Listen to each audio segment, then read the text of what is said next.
Merci d'être des nôtres en ce début de semaine pour vous informer à la une.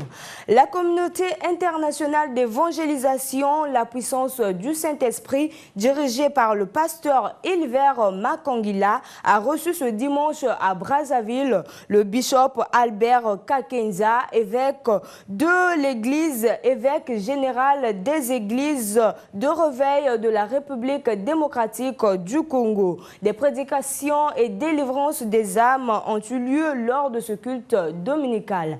Les détails avec Merveille Ndala et Eric Kabamba.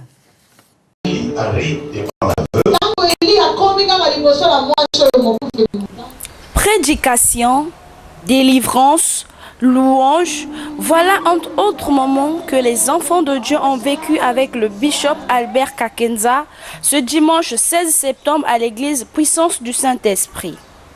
Le Saint-Esprit, justement, c'est le thème choisi pour la prédication de ce culte spécial. Alléluia. Quand le Saint-Esprit vient, il amène le feu, la puissance surnaturelle. Et cette puissance surnaturelle, personne ne peut la stopper, personne ne peut l'arrêter.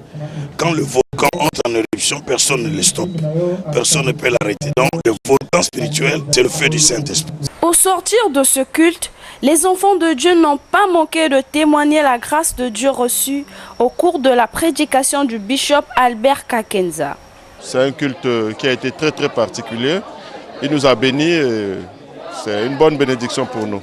Nous avons été grandement bénis parce que c'est déjà un grand homme de Dieu qui nous a visités. Et ce matin, on était dans la dispensation du Saint-Esprit. Ça nous a fait énormément du bien de le recevoir et de recevoir aussi la parole qui a été prêchée ce matin. Notons que cette célébration avait pour sous-thème spécial Réveil Volcan. Ici, les enfants de Dieu devraient se préparer pour un autre grand événement, les 70 jours de prière dont la date reste à déterminer. Et puis parlons en culture de la 4e édition du Festival de la Sape qui s'est tenue ce dimanche à Brazzaville, au cours duquel le monde de la Sape a rendu un hommage à Mazuka Mambongo et Malela Godé, deux sapeurs congolais qui ont contribué à la promotion de la Sape au Congo. Un événement organisé par Marcel Ganogo et qui a eu bien évidemment la participation de plus d'une centaine de sapeurs. Revivons ce festival avec Jude Muntali et César Bobéi.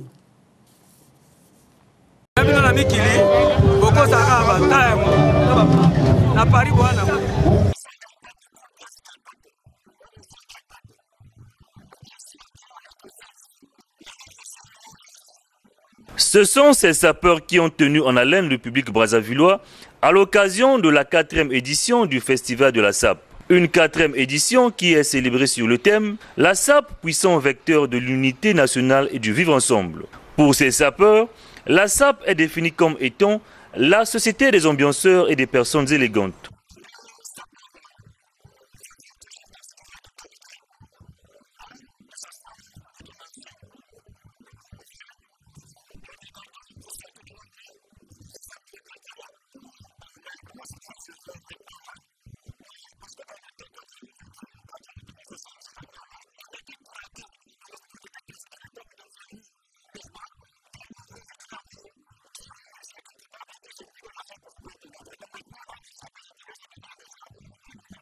Cyril Malonga, qui a connu Mazuka Mambongo et Maleba Ngonde, fait ici une évocation sur ces deux icônes de la sape congolaise. Maleba Ngonde n'était que sapeur. Il respirait la sape, il mangeait la sape, il vivait la sape, il dormait et se réveillait la sape. Permettez-moi de parler de Mazuka Mambongo. Il y a quelque chose de particulier que je voudrais relever en lui, que je voudrais que la jeunesse d'aujourd'hui s'approprie, récupère. C'est Maleba Ngonde est unidimensionnel, Mazuka Mambongo était élitiste. La prochaine édition qui se tiendra en 2019 rendra hommage à Michel Ingata et Jackie Touampungu. Quelques distinctions ont été décernées aux personnes qui contribuent à la promotion de la SAP. Si vous banalisiez la danse contemporaine, eh bien détrompez-vous car elle a tout de même un sens dans la société. C'est ce qu'a prouvé la compagnie Cap Congo le 15 septembre dernier à l'Institut français du Congo. Composée de 5 talentueux danseurs congolais, cette toute première représentation a été inspirée de jazz et vin de palme, une œuvre de l'écrivain congolais Emmanuel Dongala. Suivez. Ces 5 jeunes danseurs congolais ont exhibé un mixage de plusieurs types de danse, entre autres le cramp, le breakdance, ceci pour donner une belle couleur à la danse contemporaine.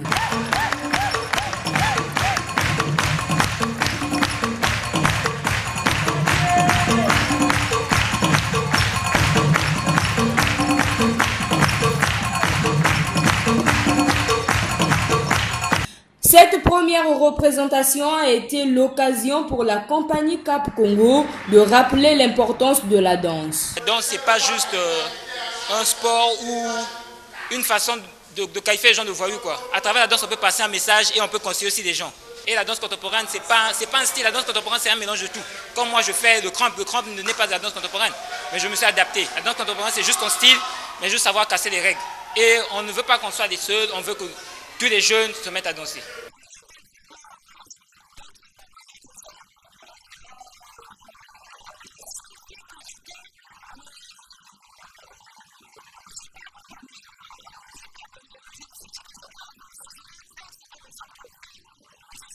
Après avoir suivi ces chorégraphies pendant près de 2 heures, les spectateurs sont sortis de là avec un souvenir inoubliable.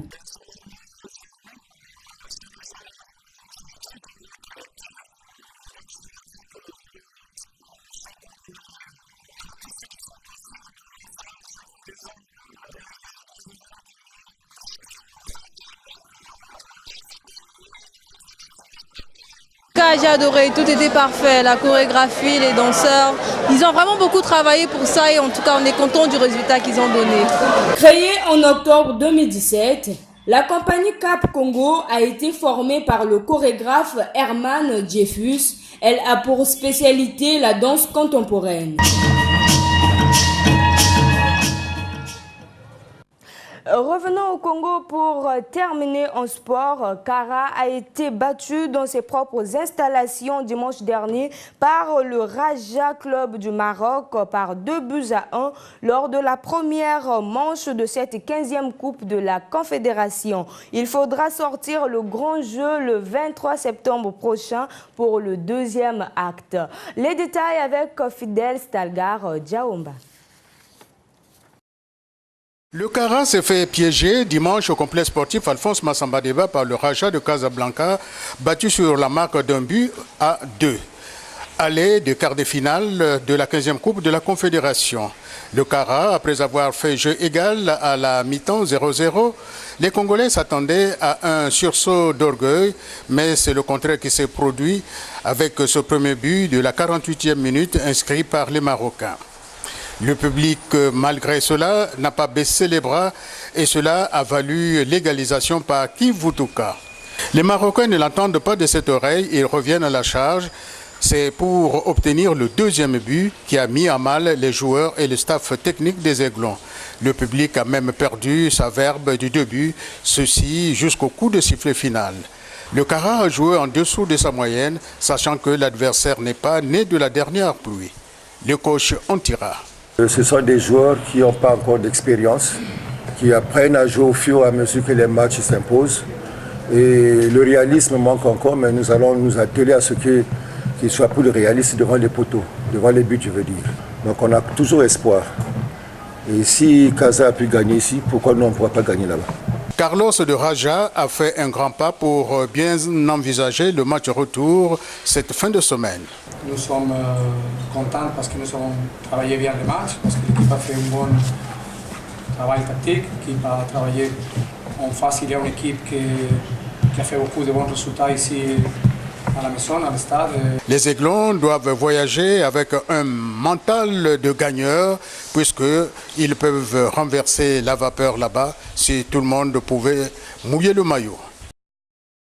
Voilà, c'est donc la fin de cette édition du journal. Merci à vous de l'avoir suivi et surtout, passez une très belle semaine.